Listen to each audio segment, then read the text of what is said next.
Hey everyone, it's your girl Maddie here, aka Beaver Mosh. And today I have the opportunity to be joined by Eddy and Sly from the Anchoret. How are you doing, guys? How's it going? Ed? Hi, great. Yeah, thank you so much Yeah. for having us. Thank you for the opportunity. Yeah, absolutely. Absolutely.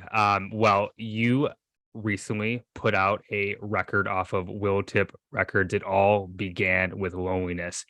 How does it feel to have this debut out that has to feel so great to finally just have this project that you've been working on just done and being received by people, received by a general audience? Oh yeah, yeah. The word that comes to mind is closure. I don't know what you feel, Sly. Sly kind of started. I tried. When I was writing this whole opus, I always had Sly. I'm lucky enough to have him as a friend for a long, long time. But I always had him as the singer. But I wanted to put all the chances on my side and kind of provide him with a finished product. So Yeah. I spent years like perfecting it so that he would say yes. So I can tell you that having this out in the wild finally is closure. It feels so great, and the reception has been fantastic this far, so thank you. Yeah. Yeah, well, I did say yes, so that's a good thing. And I was blown away by Eddie's musical journey from the get-go, and I won't say easy, but it was definitely it felt natural for me to contribute and to complement his music, and so it felt like a natural thing, and especially during the pandemic, it felt like a lifeline, and uh, and here we are now. It's out, and we're so for. I mean, I feel privileged that people are, you know, uh, enjoying the music, or at least we're receiving a lot of love. So I got to say that Yeah. yeah, it feels immensely good. Yeah, well, so if I'm kind of understanding, so this project origins, Eddie, this kind of like your child, and then you sought out the musicians that you wanted to help you kind of bring it to fruition. Oh yeah, basically it happened during the pandemic, and I had Yeah, the idea of bringing like bridging, my love of prog music, music that I grew up with, that my dad listens to, and bridging that with my love of metal, bands that I yeah, liked. I had that for a little while, and the pandemic hit, and I felt really like, you know, down, honestly, and I needed a lifeline. I'm gonna use what Sly said. It really was. It was like this little outlet that I absolutely needed. So I went to town and I started going at it and shaping it out every single day. And it became, and I got more and more people involved, and it also gave me the sense of community where I started chatting over music, over bringing ideas together. So it's, Sly, I think you hit it right on the nail. It was a lifeline for me. So that's where it started. It all began with loneliness. It's called like that because it really did begin there. yeah. But Okay. we're very far from there, from that today. It's interesting that you bring up the pandemic because I remember, 2020 very vividly, and it killed live music. I mean, I couldn't go see a metal band, but especially like an underground music like this, like a lot of people are, record in their home studios. So it didn't necessarily kill the creative output in terms of music and kind of more experimental sides of music that you create, which I'm really appreciative of. Oh, I think it Yeah, enhanced it. Yeah. I think Because so. yeah, even all the bands, that we enjoy, that are like super huge, big names, and all of a sudden now recently they put out albums, and they feel super inspired. So I think, throughout the community, as far as recording and creating music in studios at home, or yeah, it definitely gave it invigorated it, definitely. As far as shows, I mean, I had so many shows booked on my end. I have other bands. I got, and all of a sudden to see this all close down, it felt I felt under stress, but Oh, at the sure. same time, it gave I think it gave us a chance as a whole, as a community, as as far as humanity, I mean, I'm speaking for myself, obviously, but I think it gave us an opportunity to step back and slow down and really reevaluate what is really important, and the value of connecting, and the people that we care about, and the lack of proximity, and I think that really gave us an outlook, and an important one, I think, on how to see and how to perceive the future outcome of where things are about to go. Yeah, and before we started recording, Eddie and I were talking a bit about kind of the metal social media, the metal Twitter, and how I think that also is kind of an outgrowth of the pandemic, and these kind of, they're not, tape trading communities, but they are on a virtual space, and like metal is still being passed around and still avenue, even if there isn't that proximity as you talk about, that like physical proximity. Yeah, there's this human connection that you feel through the internet, and all my Mm, connections that I did for this album, we made it happen over the internet. I was lucky enough to get into contact with such amazing people, Sylvain, even though he was one town over, but other members on the mm. on the Anchoret team were from oceans apart. Andy Tillison, I was extremely lucky to contact him as well, and we chatted and we managed time zones, and it creates this sense of like, it's part of the human experience, and that's what I needed. That was my lifeline. That was what saved me personally, like mentally, during the pandemic, because that one really hit hard for me. I know everyone lived it through it differently, but me, I needed an outlet. And if you want to know how I felt, the journey is inside the album. It's in the record. Yeah, that's really cool. It's Yeah. really illuminating. Um, well, let's And talk about the also, music. Oh, go for it. oh, I'm sorry. Okay.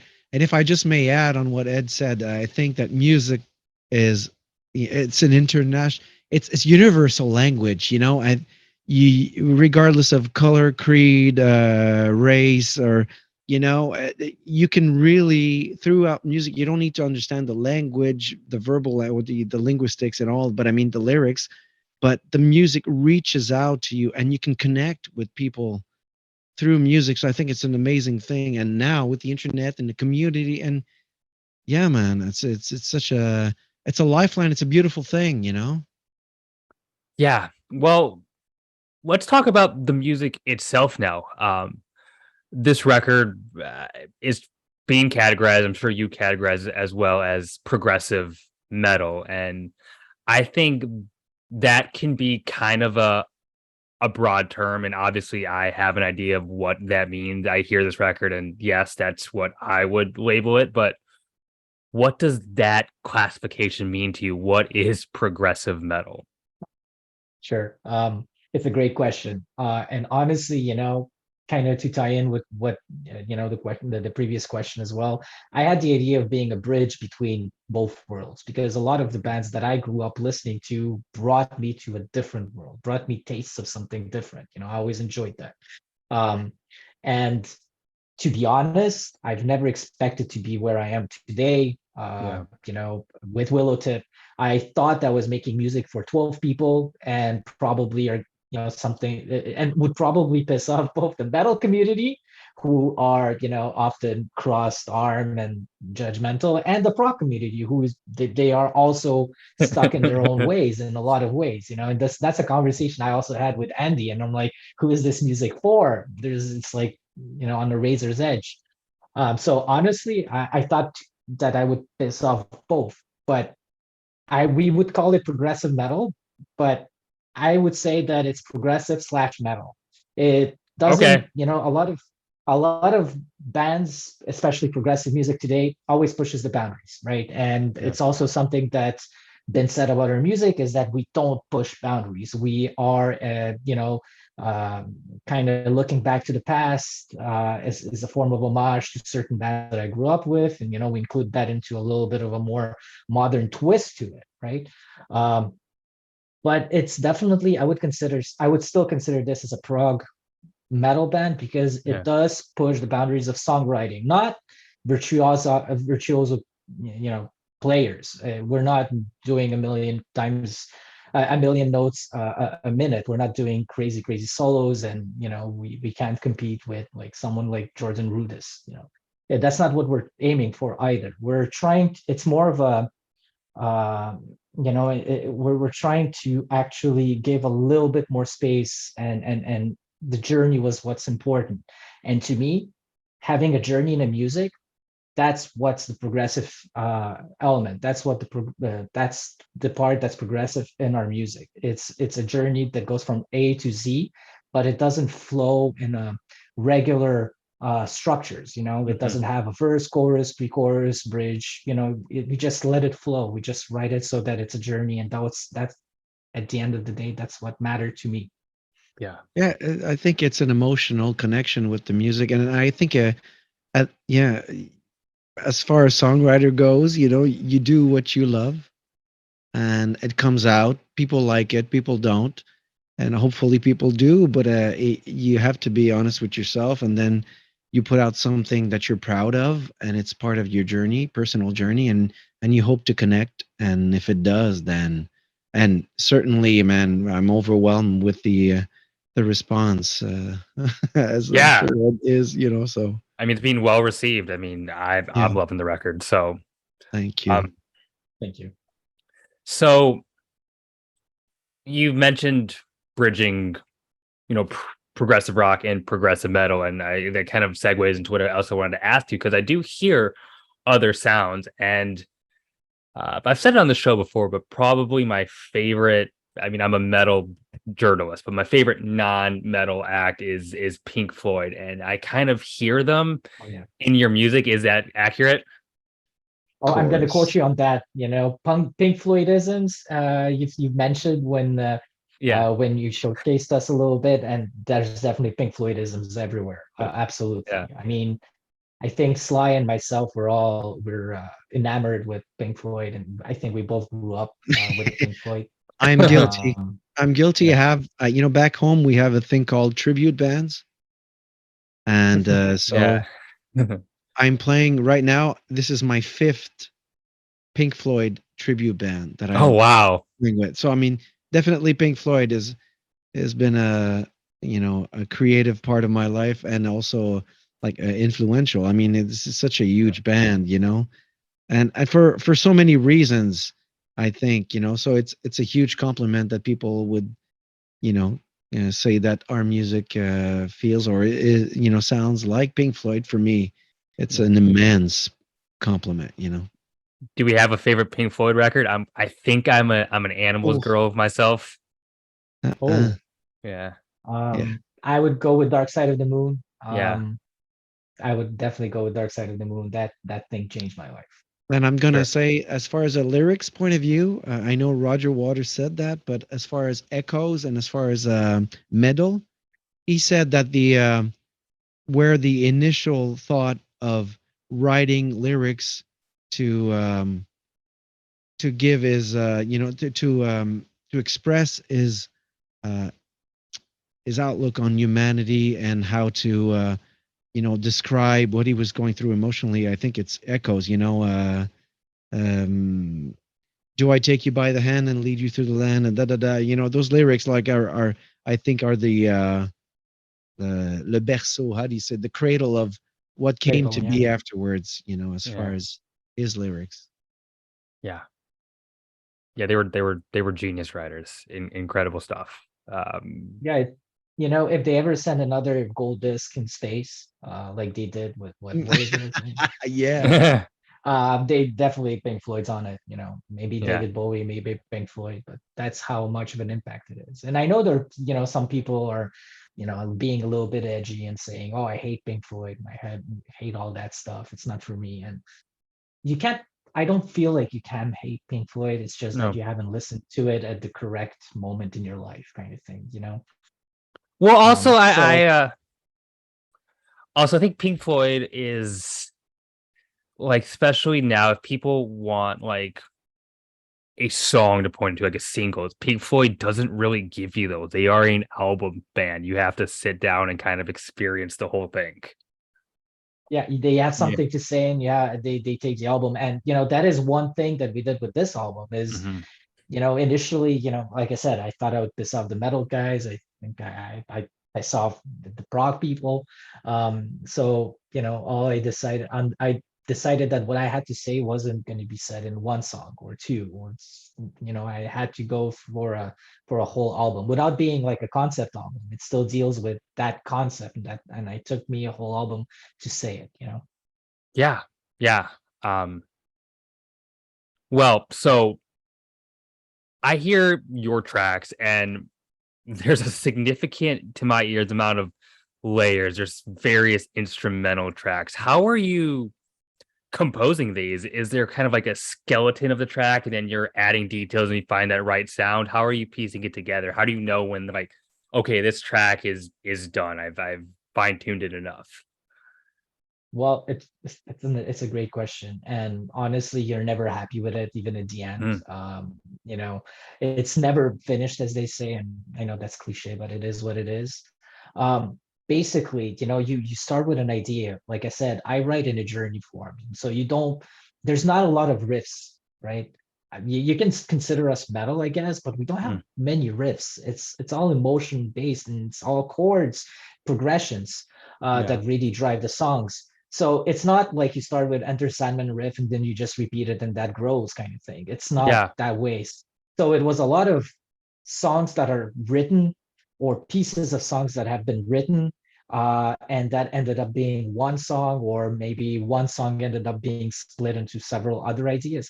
But brass tacks, basically, I had an idea per song, right? Because I wanted to kind of give homage to all the greats and all the bands that I grew up with, and I tried mashing them together. So, for example, if we listen to the songs, the first introduction song and a Dead Man, so an office for a Dead Man, that song has the DNA in my mind of Dark Side of the Moon. It has the Hmm. gospel vocals. That's where I heard it.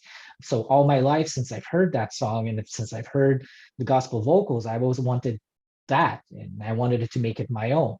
But I also like Opeth. So those two things together made what it is, and moved on to the next song where I like my saxophone, I like my crime of the century Supertramp element in Yeah. there, but I also like Isan, and Yeah. it became what it became.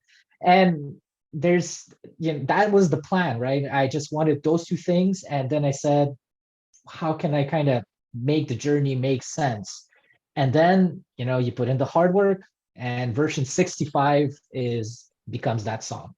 Okay. Um, Generally speaking, that's how I wrote, but it was extremely hard to write without riffs, because all my previous experience and from my previous bands, it's all very, much more heavy, more black metal elements, and it has a lot more riffs to it and a lot more structured stuff. But this, I just started with an idea. How do I get to that idea, or how do I go from that idea somewhere else?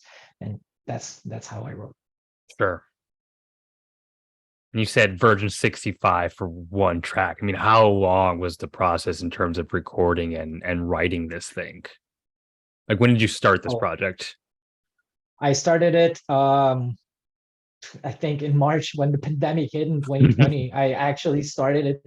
I didn't have a guitar, bought a guitar, started playing around, figured out, a couple of chords that I really enjoyed, wanted to record them. I couldn't record because I didn't have the gear back then. I just moved to a different place, to a different city. I was just starting to kind of restarting my life. So that Mm. wasn't really top of mind, but I needed that outlet. So it became a priority. So I started getting those things together and starting recording. I remember I remember writing a couple of chords and writing a couple of things that I did, and sending myself voice messages, or Yeah. so that I remember them later on and listen to them later on. Some of them actually made to the album. And then Sly, about what time were you kind of roped into this project? Help me out on that, Ed. I think it was maybe 2022, what, I think, August. 2021, 22. I don't. Yeah. And so he reached out. But we knew each other before. We'd worked together in Montreal in a studio called Studio Basement. So I mean we knew who we were. I always enjoyed Ed's company, and we never really back then got to hang out, but but I knew that, he was a cool guy, and and if ever we could get along, not get along, but hang out, but he was, I think you were younger back then. I mean, that's what, when was the Oh last yeah, time you gave me my first job, Sly.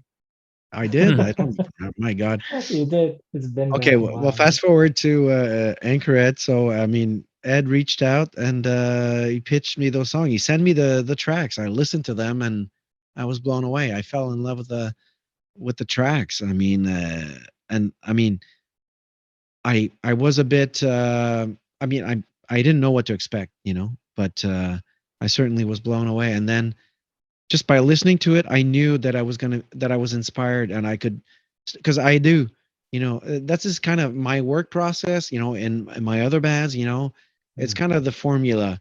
Some other guys will write the music and they send the music my way, then I start chopping things together, and then I put vocals on the parts that inspire me, and yeah. that's pretty much what happened. But I mean, Ed's music was pretty much all together. I mean, most of the tracks were already there, re-recorded and played by the real musicians. It wasn't just a demo.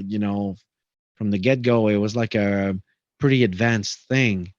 And Yeah. so and the sax was there, there's like I didn't really have to guess. I mean, it was there in front of me and felt inspired, and so I jumped in, and man, here we are today. But yeah, I was inspired by his music. It was pretty much, how you hear it now, minus, the end packaging with the mix and the mastering. But in overall, if you listen to the demos of Yeah. what I received, that's pretty much what you hear. The shapes don't really change.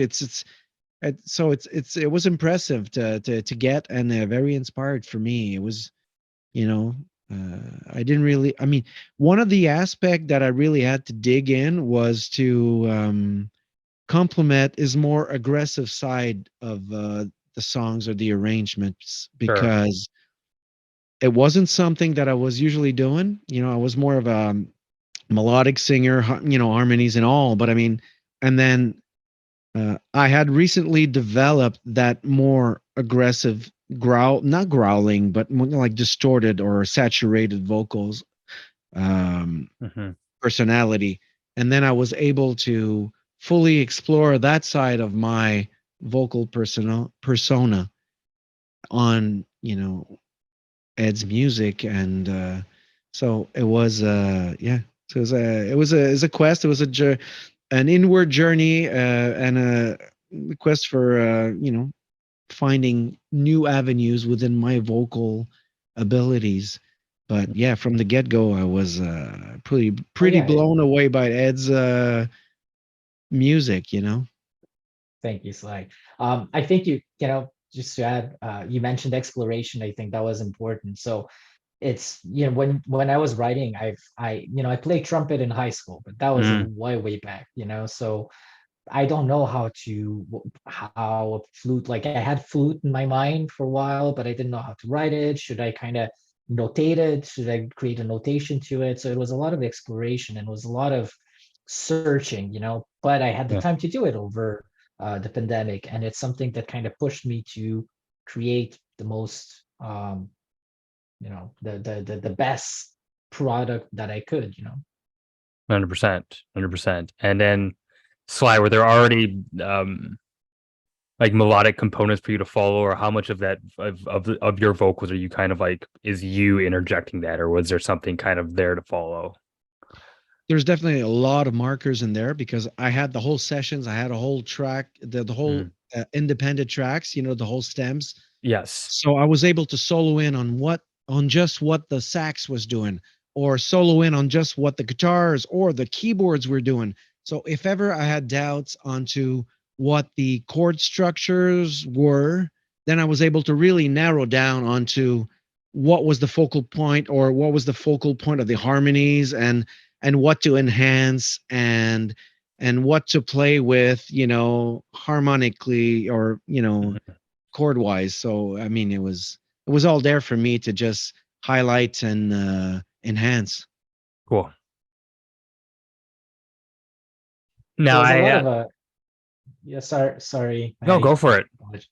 Well, it was a surprise though. You send out the music, you say, I want a solo there. Here is me attempting to play guitar, but I want not guitar, I want, flute. And then you receive the tracks played by someone who was, thankfully inspired, and it blows you away. So I just Mhm. saw my music grow, and it actually, I reacted to it. Like I really felt down, and I kind of grew with the songs. They were my friends, That's throughout this whole incredible. time. And then at the end of it, to bookend everything, when Sly provided me with the song, I just sent him the songs, listened to them. A couple of weeks later, I was expecting maybe a draft. I was expecting maybe 1, 2 vocal tracks with a couple of harmonies. I think it's 40 tracks of vocals, like most of the songs, and I was absolutely blown away. Um, so that was Awesome. fun. Awesome. I got carried away there. Good. Well, I had a fun question I kind of had written down here. I want you to imagine that, say, I personally am a complete prog noob. Like you say Rush, King Crimson, like who the hell are this? Like, well, what is that? Like, give me a few essentials I have to go listen to right now. Oh, I love that one. Yeah. There's always one I always say to everyone. Um, like I think what was Rob Zombie said that Black Sabbath wrote every single riff out there. Hmm. Well, King Crimson Red, basically every prog band that ever exists and will exist is basically taking something from King Crimson's Red, in my honest opinion. Hmm. Thanks to that band, prog metal exists, in my opinion, of course. But I mean, there's a lot of really unique things, especially at the time, Yeah. that are still valid today, and that you can still kind of hear Beyond Creation in there. Even if Beyond Creation doesn't listen to King Crimson, or they don't know about that, I don't know. But if you do listen to it by looking for Beyond Creation elements, you will find them. So it's Yeah. that album is the holy grail, in my opinion, for prog. Wow. Wow, that's such a good one. Oh man, I've been through, I've been on this journey. When I consider falling in love with progressive, and it was like mostly from the '70s back, and I went through so many phases. Yeah. I think my first love of prog was I guess not even knowing it was prog. It was just the style that I fell in love with, just mainly because of vocals. Um, because I'm a singer, so I naturally gravitate towards vocal oriented, in music with multiple singers in the band, harmonies. I mean, for me, Abbey Road from the Beatles is like one of the quintessential prog album. Or you can start with Thank you. Sergeant Pepper, but I mean, Abbey Road, I think especially side B, which is like one song, or one journey. And then from that, I mean, I'm Canadian, so you Rush, obviously, Yeah. 2112 or Hemispheres, like but it's a different beast. But I think prog for me equals connecting. Even though it's a journey, you got to connect with the emotions, and the lyrics, and prog means to me connecting with the human side Hmm. of of or it's just relating or just communicating. I think it's a Zen thing. I don't know what it is. I don't know how to describe it. For me, I'm connecting with the lyrics, but also with the singer, and I feel like I'm almost talking to a friend, or I feel taken care of, Yeah. or I feel nurtured. I feel like I'm sitting next to a fireplace, or in the woods, or just like enjoying a drink with friends, or just it's a nurturing thing, I think, for me, prog. It's yeah, that's how I would describe it. So to narrow it down on just one album, it's kind of hard, but I would say, yeah, Beatles. I don't know why I picked that one up. I think it just came up, but I Yeah, gotta go with sure. Abbey Road. Yeah. You know, and I didn't intend to ask this, but as you two were answering this question, I I remember, reading a lot of essays, like kind of like music history, and there was this period where like music criticism kind of as like a industry as a whole kind of championed punk rock as kind of this like especially like in 76 as this movement that kind of like erased like progressive excessives and like thought that like progressive music was just like overindulgent, and I never quite understood that narrative or where that came from, and I don't know if you had any light to shine on that, why people felt that way.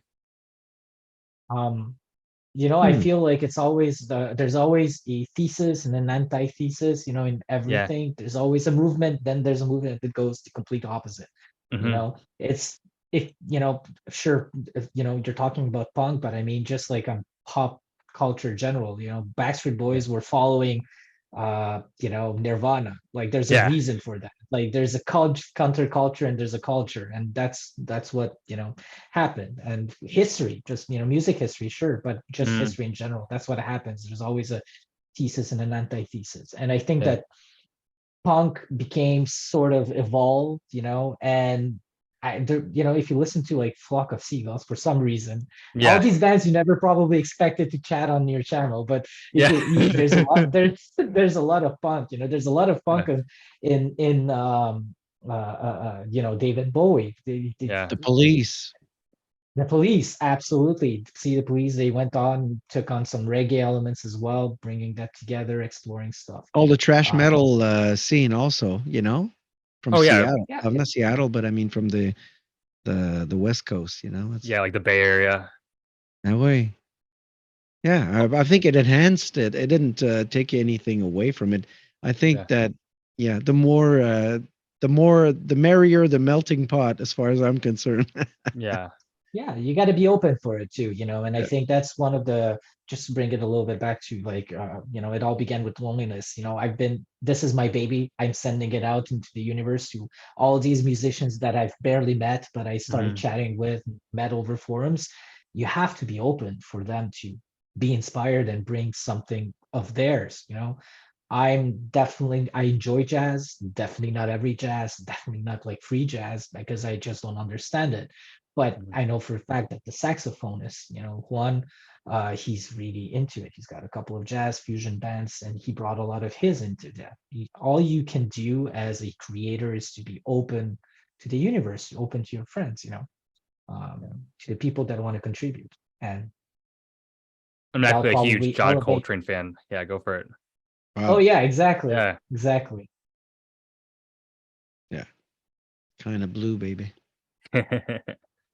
uh, what has been the Willowtip experience? Because it's a label I'm definitely a fan of. I'm always looking for new releases, and they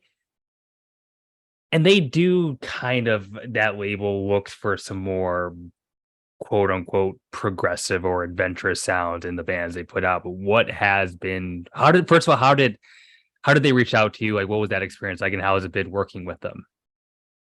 It was a shot in the dark. I'm thanking my lucky stars, I guess, because I've been more on the metal side of things, right? I've been Yeah. in more black metal bands and, a couple of melodic death metal stuff. So I am more familiar with this. This is something new that I'm exploring with. It all began with loneliness, right? With January.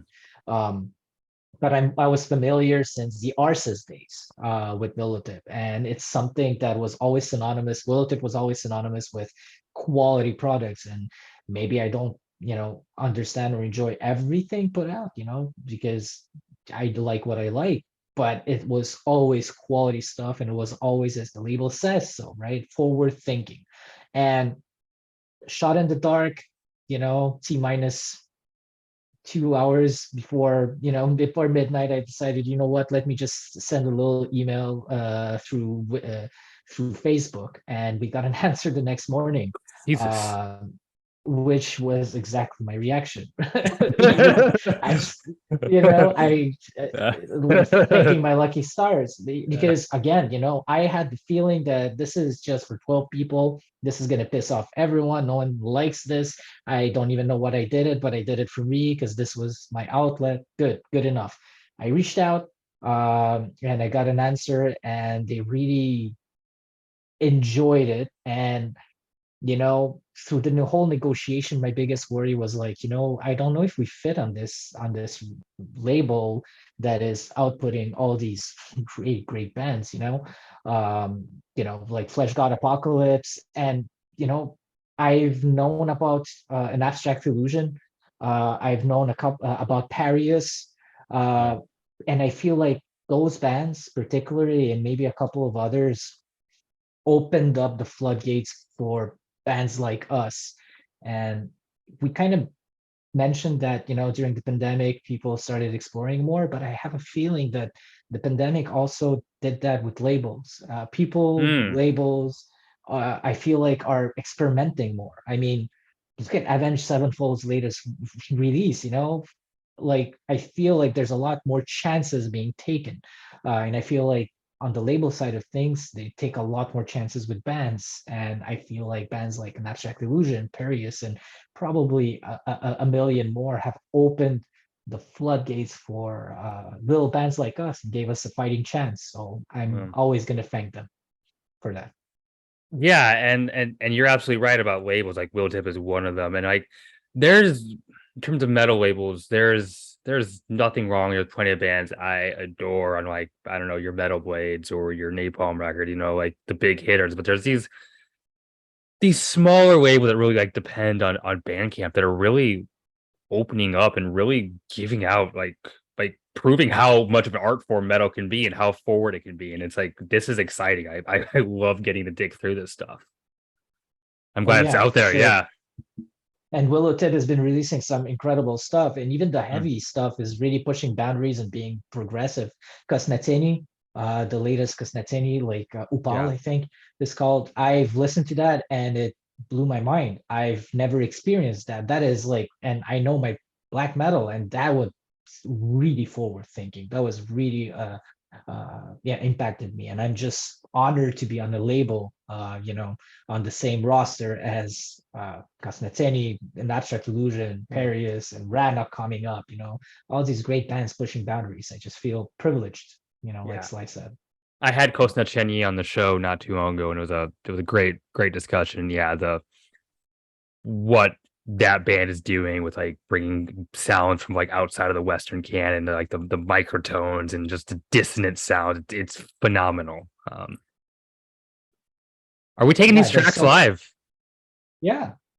And everyone's pushing boundaries on stuff like that. The latest Victory Over the Sun, Tantifaxa, all these like dissonance, is really, there's like this whole renaissance, I have a feeling. Or maybe I was just not in the know before. Yeah. And now thanks to the metal Twitter community and, this whole, metal community, I'm discovering all these things that I might have missed, but I have a, honest feeling that it's a lot of bands like Liturgy, 96396, I think, pushing boundaries, and that's blowing my mind. And maybe it's going to make its way into, the next album's inspirations, I love Liturgy. I also had Victory Over the Sun on the show. All these great black metal has seemed to like really, what is black metal now? And that's great. Like that I get to ask that. Yeah. Is it progressive now? Is it progressive black metal? I think you can make that argument. Yeah. These are terms we like to use. Like, it's almost like a fun thought exercise. Like, what are these words? Like, we just kind of, it's, music is so cool. Well, I have no idea what these words mean. So there you go. So you can have a chat about that. As far as I'm concerned, it's all music that I enjoy or I don't. I don't know. But yeah. I mean, I used to remember when I was younger, man, my parents had a huge record collection and it was so eclectic, and so many different bands in there. And we weren't thinking about, when you're a kid, you're not thinking about what style of music is it? No. You're just like sampling, looking at the cover, looking like, oh, this looks interesting, just slapping it on the record player. And and find pleasure in almost everything that you're playing. You know, as I think there's no bad music. There's just good music, or there's music that's well made, is well intended, and inspired music. Yeah. And I think it's an amazing thing that so many bands are taking a chance and just melting, you know, or just fusing so many different styles and taking chances. I think it's a very exciting time. 100%. 100%. Well, I didn't mean to interrupt you earlier, but I did want to ask: are we taking these tracks live at some point? Yeah, we were talking about that yesterday. Actually, we had Yeah. a meeting and we are starting to troubleshoot and trying to figure out, you know, how and obviously, you know, looking at offers, I think it's a starting point.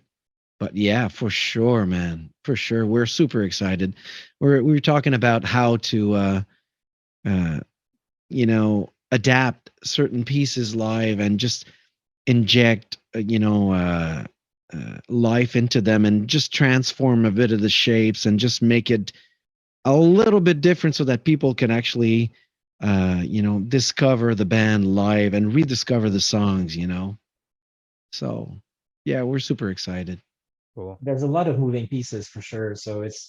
it's a tall order, and I don't see us the way that the songs are structured. Everyone has their own, time in the spotlight too.